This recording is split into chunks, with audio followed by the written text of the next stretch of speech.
हाँ तो my dear student, आज की क्लास में हम लोग देखेंगे अवयवों के प्रकार। क्या देखेंगे कि अवयवों का प्रकार मतलब टाइप्स ऑफ मैट्रिक्स।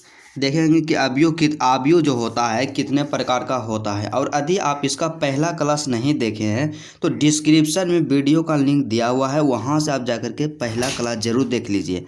क्योंकि पहला क्लास में हम लोग बताए हैं कि अवयव क्या है, उसका जो बेसिक इंट्रोडक्शन होता है कि अवयव क्या है, अवयव किसे कहते हैं। आज की क्लास में हम लोग पढ़ेंगे अवयवों के प्रकार। क्या अवयव के जो प्रकार होता है वो अवयव कितने प्रकार का होता है। तो पहला इसमें जो क्या है स्तंभ अवयव के बारे में पढ़ेंगे। उसके बाद पंक्ति अवयव के बारे में पढ़ेंगे जिसे रो मैट्रिक्स कहा जाता है। उसके बाद तीसरा जो है इसका प्रकार है वर्ग अवयव के बारे में पढ़ेंगे जिसे कि स्क्वायर मैट्रिक्स के नाम से भी जाना जाता है। उसके बाद चौथा यहाँ पे दिया हुआ है विकर्ण अवयव। क्या विकर्ण अवयव जिसे डायगोनल मैट्रिक्स के नाम से जाना जाता है, इसके बारे में पढ़ेंगे। उसके बाद पढ़ेंगे हम लोग कि अदिश अवयव किसे कहते हैं। क्या अदिश अवयव किसे कहते हैं। उसके बाद हम लोग पढ़ेंगे माय डियर स्टूडेंट कि तत्समक अवयव किसे कहते हैं। क्या तत्समक अवयव कहते हैं। और लास्ट जो उसका प्रकार होता है अवयव का शून्य अवयव। क्या शून्य अवयव शून्य अवयव के बारे में पढ़ेंगे कि जीरो मैट्रिक्स किसे कहा जाता है और किस तरह से हम पहचानेंगे कि कौन जीरो मैट्रिक्स, एकदम बिल्कुल ही आसान तरीका से। उसके बाद हम क्या करेंगे कि अवयवों की समानता। क्या अवयवों की समानता मतलब अवयवों की समानता के बारे में पढ़ेंगे कि इसका क्या रूल्स होता है और किस तरह से एक अवयव दूसरे अवयव के समान होंगे, उसका समानता का रूल क्या होता है, विस्तार पूर्वक अध्ययन करेंगे। उसके बाद ये सब थ्योरी को पढ़ेंगे। उसके बाद क्या करेंगे प्रश्नावली 3.1 का सॉल्यूशन करेंगे। क्या प्रश्नावली 3.1 का सॉल्यूशन करेंगे। बस आपसे एक छोटा सा रिक्वेस्ट है माय डियर स्टूडेंट कि यदि आप मेरे चैनल पे नए हैं तो वीडियो को लाइक कीजिए या ना कीजिए, चैनल को सब्सक्राइब कीजिए या ना कीजिए, पर वीडियो को अंत तक जरूर देखिए। क्योंकि मेरे दोस्त आपको सिखाना मेरा मूल पर्पस है। क्या सिखाना मेरा मूल पर्पस है। यदि आप सीख जाते हैं, यदि आप एक बेहतर बन जाते हैं तो उससे ज़्यादा मुझे कुछ नहीं चाहिए। तो चलिए आज का क्लास बिना टाइम का इन्वेस्ट किए हुए मेरे दोस्त स्टार्ट करते हैं। तो सबसे पहला यहाँ पे दिया गया है स्तंभ अवयव। क्या स्तंभ अवयव। स्तंभ अवयव को अंग्रेजी में कॉलम मैट्रिक्स कहा जाता है। क्या कॉलम मैट्रिक्स कहा जाता है। अब हम लोग जानेंगे कि कॉलम मैट्रिक्स है क्या, स्तंभ अवयव है क्या, इसको किस तरह से हम पहचानेंगे कि यह कॉलम अवयव है या नहीं है। तो सबसे पहले क्या है कि इसका जो डिफिनेशन होता है माय डियर स्टूडेंट कि एक अवयव। क्या एक अवयव स्तंभ अवयव। क्या एक अवयव स्तंभ अवयव कहलाता है। क्या होता है कि एक अवयव स्तंभ अवयव कहलाता है यदि उसमें केवल एक स्तंभ होता है। क्या यदि उसमें केवल एक स्तंभ होता है, मतलब सिंपल है, सीधा सा आप समझिए कि स्तंभ अवयव या कॉलम मैट्रिक्स हम उसे कहेंगे जिसमें केवल एक स्तंभ हो। क्या जिसमें केवल एक स्तंभ हो, एक स्तंभ रहे तो सीधा सा आप समझ लीजिएगा कि वहाँ पे क्या है स्तंभ अवयव है। क्या स्तंभ अवयव है। उदाहरण के लिए यहाँ पे देखिए कि यहाँ पे दिया गया है एक ही वो स्तंभ है। क्या एक स्तंभ है, इसमें कॉलम जो है कितना है, एक कॉलम है, मतलब C1 है। अर्थात यहाँ पे देखा जाए तो n इजक्वल टू क्या है 1। यदि n इजक्वल टू 1 तो n का मतलब क्या होता है, स्तंभ को हम लोग n से सूचित करते हैं। क्या n से, क्योंकि हम लोग जानते हैं कि स्तंभ के कोटि के बारे में पढ़े हैं, m इंटू n पढ़े हैं। तो यहाँ पे जो m है कहा क्या है माय डियर स्टूडेंट, यहाँ पे जो m है, m को इसको बोलते हैं पंक्ति, और यहाँ पे जो n रहता है उसको क्या बोलते हैं, स्तंभ बोलते हैं। तो सीधा सा कहने का मतलब यही है कि कितना भी पंक्ति दिया हुआ रहे, सिर्फ यदि एक स्तंभ दिया हुआ है, क्या एक स्तंभ दिया हुआ है तो उसको आप बोलिएगा स्तंभ अवयव। क्या स्तंभ अवयव, क्योंकि एक ही स्तंभ है, यही हो गया। उसके बाद दूसरा जो हमारे पास दिया गया है पंक्ति अवयव। क्या पंक्ति अवयव, जिसे अंग्रेजी में रॉ मैट्रिक्स के नाम से जानते हैं। क्या रॉ मैट्रिक्स के नाम से जानते हैं। तो रॉ मैट्रिक्स को कैसे पहचानेंगे, तो पहचानने का सिंपल सा तरीका है कि यहाँ पे आप देखें जब स्तंभ अवयव में कि स्तंभ अवयव किसे कहते हैं। तो स्तंभ अवयव में आप सीधा सा देखें कि जिसमें केवल एक स्तंभ रहे। क्या जिसमें केवल एक स्तंभ रहे उसे स्तंभ अवयव कहते हैं, मतलब n बराबर क्या हो जाए 1 हो जाए। तो उसी तरह से यहाँ पे क्या है पंक्ति अवयव है। तो पंक्ति अवयव का मतलब सीधा सा आप समझिए कि जहां पर केवल एक पंक्ति हो। क्या जहां केवल एक पंक्ति हो, जैसे कि क्या है कि एक अवयव। क्या एक अवयव अवयव पंक्ति अवयव कहलाता है। क्या है कि एक अवयव पंक्ति अवयव कहलाता है यदि क्या यदि उसमें केवल एक पंक्ति हो। क्या यदि उसमें केवल एक पंक्ति हो वही क्या कहलाएगा, पंक्ति अवयव कहलाएगा। तो आपको इस तरह से रटना नहीं, सीधा सा ध्यान में रखना है। एक पंक्ति रहे तो हो गया पंक्ति अवयव। मतलब उदाहरण से यहाँ पे आप समझिए कि इसमें जो b बराबर एक अवयव दिया गया है। क्या b बराबर में एक अवयव यहाँ पे दिया गया है माय डियर, कि 1-1/2 √5 2 और 3। इसमें जो इस दिशा में रहता है, इस तरह से जो रहता है क्षैतिज दिशा में, उसको बोलते हैं क्या, पंक्ति बोलते हैं। तो इसमें तो एक ही को पंक्ति है, सिर्फ क्या है R1 है। क्या R1 है। लेकिन इसमें क्या है, इसमें जो कॉलम है, 1 कॉलम 2 कॉलम 3 कॉलम 4 कॉलम। तो हम क्या आपको बताएं कि आपको कॉलम से मतलब नहीं रखना है, पंक्ति अवयव में देखना है कि कितना पंक्ति है। तो इसमें तो एक ही को पंक्ति है। तो जब एक पंक्ति रहे तो उसको क्या बोलेंगे, पंक्ति अवयव बोलेंगे, रो मैट्रिक्स बोलेंगे। अर्थात यहाँ पे क्या हो जाएगा, m = 1 हो जाएगा। क्या m = 1 हो जाएगा। मतलब शॉर्ट में यहाँ से याद रखिएगा। मतलब सीधा सा आप समझिए कि स्तंभ अवयव से या कॉलम मैट्रिक्स को आप कैसे याद रखिएगा। तो कॉलम मैट्रिक्स में क्या होगा, n = 1 होगा। क्या कॉलम के लिए, ये किसके लिए होगा, कॉलम के लिए, COLUMN कॉलम के लिए होगा, n = 1 होगा। और पंक्ति अवयव के लिए, क्या पंक्ति अवयव के लिए, रो मैट्रिक्स के लिए जो होगा m = 1 होगा। क्या m = 1 होगा। आप इस तरह से शॉर्ट में याद रख सकते हैं। उसके बाद अगला जो हमारे पास दिया हुआ है वर्ग अवयव। क्या वर्ग अवयव, जिसे कि इंग्लिश में स्क्वायर मैट्रिक्स के नाम से जाना जाता है। तब वर्ग अवयव किसको कहते हैं, तब वर्ग अवयव का पहचानने का सिंपल सा एक छोटा सा तरीका है कि क्या है माय डियर स्टूडेंट, कि m और n दोनों आपस में बराबर हो जाए। क्या m और n दोनों क्या हो, आपस में बराबर हो जाए। अर्थात आप क्या है कि वैसा अवयव जिसमें पंक्ति की संख्या तथा स्तंभों की संख्या के समान हो। क्या है कि वैसा अवयव जिसमें पंक्ति की संख्या जो है स्तंभों की संख्या के समान हो। क्या स्तंभों की संख्या के समान हो, अर्थात उसे क्या कहेंगे, वर्ग अवयव कहेंगे। मतलब सीधा सा आप समझना है कि यदि m = n हो। क्या m = n हो, तो m किसको कहते हैं, पंक्ति की संख्या को m से सूचित करते हैं और स्तंभ की संख्या को n से सूचित करते हैं। मतलब सीधा सा आप समझिए कि वर्ग अवयव उसको कहते हैं जब क्या हो कि पंक्ति की संख्या और स्तंभ की संख्या दोनों आपस में इक्वल हो, बराबर हो, उसे ही कहते हैं क्या, वर्ग अवयव कहते हैं। जैसे कि यहाँ पे एक एग्जाम्पल में दिया गया है।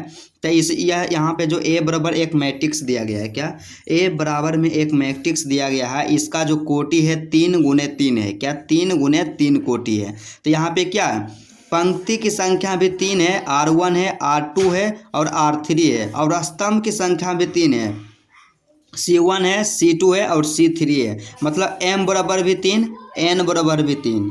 क्या m बराबर भी 3 और n बराबर भी 3। तो इसलिए क्या हो जाएगा, m = n हो जाएगा। यही क्या है, वर्ग अवयव है। मतलब सीधा सा आप समझिए कि वर्ग अवयव हम लोग उसको कहेंगे जिसमें पंक्ति की संख्या और स्तंभ की संख्या दोनों आपस में बराबर हो, तो उसे क्या कहेंगे, वर्ग अवयव कहेंगे। अर्थात क्या होगा, m = n। इसको आप शॉर्ट में याद रख सकते हैं। उसके बाद अगला जो है, पांचवा जो है अवयव का प्रकार है विकर्ण अवयव है। क्या है माय डियर स्टूडेंट, कि विकर्ण अवयव। विकर्ण अवयव को अंग्रेजी में हम लोग जानते हैं कि डायगोनल मैट्रिक्स कहा जाता है। तो विकर्ण अवयव कहते हैं किसको, विकर्ण अवयव को हम पहचानेंगे किस तरह से, तो इसका एक सिंपल सा पहचान होता है। क्या है कि एक वर्ग अवयव, क्या एक वर्ग अवयव विकर्ण अवयव कहलाता है। क्या होता है कि एक वर्ग अवयव है विकर्ण अवयव कहलाता है यदि विकर्ण के अतिरिक्त सभी अवयव, क्या हो कि विकर्ण के अतिरिक्त सभी अवयव शून्य हो। क्या विकर्ण के अतिरिक्त सभी अवयव शून्य हो। मतलब आप सीधा सा समझिए कि विकर्ण अवयव हम उसको कहेंगे एक वर्ग अवयव के। क्या विकर्ण अवयव एक वर्ग अवयव है जिसका क्या है कि विकर्ण के अलावा, क्या विकर्ण के अलावा जितने भी उसमें अवयव हो सभी का सभी क्या होना चाहिए, शून्य होना चाहिए। क्या शून्य होना चाहिए, उसे ही कहेंगे विकर्ण अवयव। तो जैसे कि हमारे पास यहाँ पे एगो मैट्रिक्स A दिया गया है। क्या एक अवयव A दिया गया है। तो इसमें हम लोग देखेंगे कि सबसे पहले क्या है कि विकर्ण अवयव होने से पहले वह एक वर्ग अवयव होना चाहिए। तो वर्ग अवयव किसको कहेंगे? तो वर्ग अवयव हम उसे कहेंगे जिसमें पंक्ति की संख्या और स्तंभ की संख्या दोनों बराबर है। तो इसमें क्या है, एक पंक्ति, दो पंक्ति, तीन पंक्ति। पंक्ति की संख्या 3 है, मतलब कि m बराबर कितना है यहाँ पे दिया हुआ है 3। m बराबर कितना दिया हुआ है यहाँ पे 3 है। अब स्तंभ की संख्या को काउंट करते हैं तो एक स्तंभ हो गया, दो स्तंभ हो गया, तीन स्तंभ हो गया, मतलब n बराबर भी कितना है 3 है। मतलब यहाँ से तो यह सिद्ध हो गया कि यह एक क्या है, वर्ग अवयव है। क्या यह एक वर्ग अवयव है? तो वर्ग अवयव है। अब देखेंगे कि विकर्ण अवयव है कि नहीं। इसका पहचानने का एक सिंपल सा तरीका है कि क्या हो कि विकर्ण के अलावा जितने भी अवयव हो क्या हो, शून्य हो। तो सबसे पहले हम लोग जानेंगे विकर्ण कौन कौन है। तो विकर्ण जैसे कि आप 8 क्लास में पढ़े होंगे, चाहे आप 6-8 में पढ़े होंगे कि एक आयत का विकर्ण क्या होता है। विकर्ण जो होता है माय डियर, यहाँ से इसको मिला दिए, यही हो गया क्या विकर्ण। क्या इसको इस तरह से मिला दिए, यही हो गया विकर्ण। तो इसमें भी देखना है कि यहाँ पे क्या है।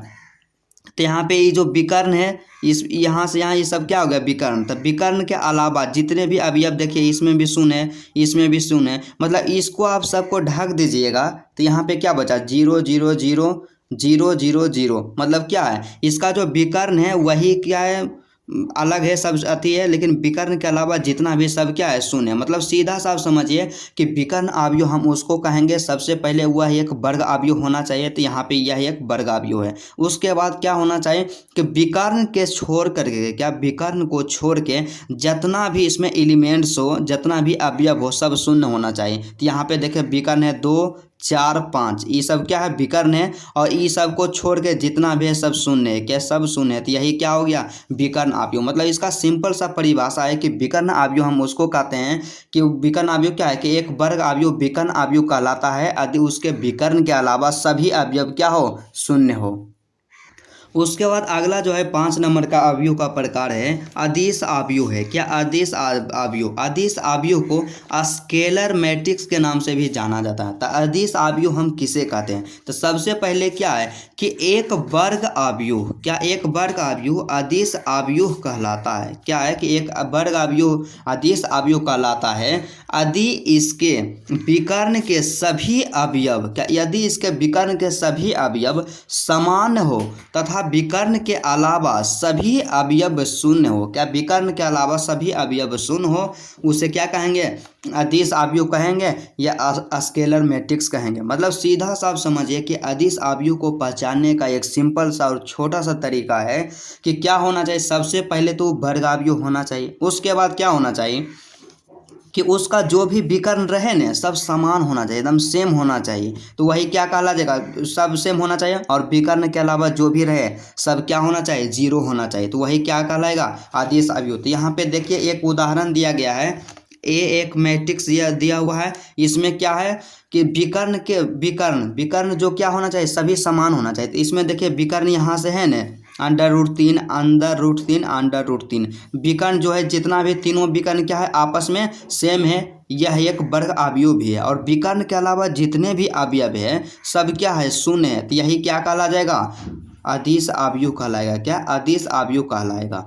मतलब यहाँ पे सीधा सा समझिए क्या है माय डियर कि सभी अदिश अवयव, क्या सभी अदिश अवयव एक वर्ग अवयव होता है। या आपसे क्वेश्चन पूछेगा कि क्या सभी अदिश अवयव एक वर्ग अवयव होता है, तो हाँ सभी अदिश अवयव जो होता है एक वर्ग अवयव होता है। उसके बाद क्या है कि सभी अदिश अवयव एक विकर्ण अवयव होता है। क्या होता है कि जितना भी अदिश अवयव रहेगा सबके सब एक विकर्ण कहलाएगा। क्या सबका सब एक विकर्ण अवयव होता है। उसके बाद अवयव का एक छठा प्रकार है यहाँ पे तत्समक अवयव। क्या तत्समक अवयव? तत्समक अवयव के बारे में जानेंगे कि तत्समक अवयव है क्या। तो तत्समक अवयव कुछ भी नहीं है, सीधा सा है कि एक वर्ग अवयव है। क्या तत्समक अवयव है, एक वर्ग अवयव है, पर इसमें कंडीशन क्या होता है माय डियर कि इसके विकर्ण के सभी अवयव जो होते हैं एक होना चाहिए। क्या विकर्ण के अतिरिक्त विकर्ण जो होता है सभी अवयव क्या होना चाहिए, एक होना चाहिए। मतलब एक वर्ग अवयव जिसके विकर्ण के सभी अवयव एक होते हैं, क्या एक होते हैं तथा शेष अन्य सभी अवयव शून्य हो, तत्समक अवयव कहलाते हैं। क्या तत्समक अवयव कहलाते हैं। तो सिंपल सा इसका पहचानने का ट्रिक है कि तत्समक अवयव वह तभी होगा जब वह एक वर्ग अवयव होना चाहिए। वर्ग अवयव हो और उसका जो विकर्ण रहे ना सभी का सभी क्या होना चाहिए, एक होना चाहिए। क्या एक होना चाहिए। और विकर्ण के अलावा सभी क्या होना चाहिए, शून्य होना चाहिए। क्या विकर्ण के अलावा जितने भी है सब का सब शून्य होना चाहिए, उसे ही कहेंगे तत्समक अवयव। तो यहाँ पे देखिए एग्जाम्पल यहाँ पे दिया गया है ए बराबर एक मैट्रिक्स है। इसमें क्या है, ए बराबर एक मैट्रिक्स है। तो यह सबसे पहले तो यह एक क्या है, वर्ग अवयव है, क्योंकि इसमें दो गो पंक्ति है और दो गो स्तंभ है। तो दो पंक्ति दो स्तंभ रहे तो यह हो गया क्या, वर्ग अवयव। फिर इसमें जितना भी विकर्ण है सब का सब क्या है, एक है। यहाँ पे एक है, यहाँ पे एक है, तो विकर्ण भी क्या है, एक है। उसके बाद जितना भी विकर्ण के अलावा सदस्य सब जीरो, तो यही क्या हो गया, तत्समक अवयव हो गया। यहाँ पर भी देखिए विकर्ण जितना भी सब सेम है, एक है। क्या विकर्ण एक है, अब विकर्ण के अलावा सब जीरो है, तो क्या हो गया, तत्समक अवयव। उसके बाद क्या है कि तत्समक अवयव को इकाई अवयव भी कहा जाता है। क्या है कि तत्समक अवयव को हम लोग इकाई अवयव के नाम से भी जानते हैं। मतलब सीधा साफ समझिए कि तत्समक अवयव हम उसको कहेंगे जो एक क्या हो, एक वर्ग अवयव है और उसके जितना भी विकर्ण हो सब के सब एक होना चाहिए, और विकर्ण के अलावा जितने भी अवयव हो सब शून्य होना चाहिए। और विकर्ण के अलावा क्या होना चाहिए, शून्य होना चाहिए। और तत्समक अवयव को इकाई अवयव के नाम से भी जाना जाता है। क्या, तत्समक अवयव को इकाई अवयव के नाम से भी जाना जाता है। उसके बाद क्या करेंगे कि एन कोटि के, क्या एन कोटि यदि मान लिया जाए कि एन कोटि के कोई इकाई अवयव है, मतलब तत्समक अवयव है, तो उसको क्या करते हैं, आई एन के द्वारा सूचित करते हैं। क्या, आई एन के द्वारा सूचित किया जाता है। जैसे मान लिया जाए कोई रहेगा दो कोटि के इकाई अवयव, क्या दो कोटि के इकाई अवयव, तो इसको I2 से सूचित करेंगे। क्या, I2 से। कोई रहेगा तीन कोटि के इकाई अवयव, तो उसको I3 से सूचित करेंगे। मतलब क्या है कि I लिख के जितना कोटि रहेगा उतना यहाँ पे लिख देंगे। तो जैसे यहाँ पे देखिए कि यहाँ पे जो एग्जाम्पल ए में दिया गया है, ए में दिया गया है, तो ये क्या है, दो कोटि का इकाई अवयव है। क्या, दो कोटि का इकाई अवयव है, तो इसको ए बराबर क्या हो जाएगा, I2 हो जाएगा। क्या, ए बराबर I2। उसके बाद यहाँ पे एग्जाम्पल 3 जो दिया गया है, 3 गुने 3 इसकी कोटि है, मतलब 3 कोटि का इकाई अवयव है। तो यहाँ पे बी बराबर क्या, मैट्रिक्स बी बराबर हो जाएगा I3। इस तरह से हम क्या करते हैं, रिप्रेजेंट करते हैं। उसके बाद अगला जो है लास्ट यहाँ पे अवयव का प्रकार है माय डियर कि शून्य अवयव। क्या, शून्य अवयव किसे कहा जाता है, मतलब जीरो मैट्रिक्स किसे कहते हैं। तो शून्य अवयव एक सिंपल सा है कि एक अवयव शून्य अवयव, क्या एक अवयव शून्य अवयव अथवा रिक्त अवयव कहलाता है। मतलब यहाँ से आप समझिए कि शून्य अवयव को रिक्त अवयव के नाम से भी जाना जाता है। मतलब एक अवयव शून्य अवयव अथवा रिक्त अवयव कहलाता है यदि इनके सभी सदस्य शून्य हो। मतलब सिंपली आप समझिए कि शून्य अवयव हम उसको कहेंगे जिसके सभी अवयव सभी के सभी क्या होना चाहिए, जीरो होना चाहिए। क्या, सभी के सभी जीरो हो जाना चाहिए। तो बिल्कुल आसान है। तो यहाँ पे एग्जाम्पल एक दिया गया है, इसमें जितना भी अवयव है शून्य है, तो यह क्या हो गया, शून्य अवयव या रिक्त अवयव। इसमें भी जितना भी अवयव है सभी का सभी क्या है, शून्य है, तो यहाँ पे हो गया शून्य अवयव और रिक्त अवयव। उसके बाद हम लोग क्या पढ़ेंगे कि अवयवों की, क्या अवयवों की समानता, क्या अवयवों की समानता। तो समानता के बारे में सब पढ़ेंगे कि दो अवयव जो होगा किस तरह से एक दूसरे के समान होगा। तो समान होने का सिंपल सा टेक्निक है, क्या है कि दो अवयव ए तथा बी समान कहलाते हैं। क्या है कि मान लिया जाए दो अवयव है, एक अवयव ए और दूसरा का अवयव बी है, तो दोनों समान तभी कहलाएगा जब उसका कोटि समान हो। क्या, जब उसका कोटि समान हो। मतलब क्या है कि दो अवयव के समान होने का एक सिंपल सा टेक्निक है कि दोनों अवयव के कोटि जो होगा क्या होना चाहिए, आपस में बराबर होना चाहिए। उसके बाद ए का प्रत्येक अवयव, क्या है कि ए का प्रत्येक अवयव बी के संगत अवयव के समान हो। क्या, ए के प्रत्येक अवयव बी के संगत अवयव के समान हो। मतलब यहाँ पे देखिए उदाहरण से आप यहाँ पे एक अवयव ए बराबर दिया गया है 2 3 0 1 और 2 गुने 2 कोटि का है। एक अवयव बी यहाँ पे दिया गया है 2 3 0 1, ये भी है 2 गुने 2 मतलब 2 गुने 2 कोटि का अवयव है। तो यहाँ पे देखिए क्या है कि समान होने के लिए सबसे पहला जरूरी है कि उसका कोटि बराबर होना चाहिए। तो इसका जो कोटि है 2 गुने 2 है। क्या, 2 गुने 2, तो इसका भी कोटि 2 गुने 2 है, तो कोटि तो दोनों आपस में बराबर हो गया।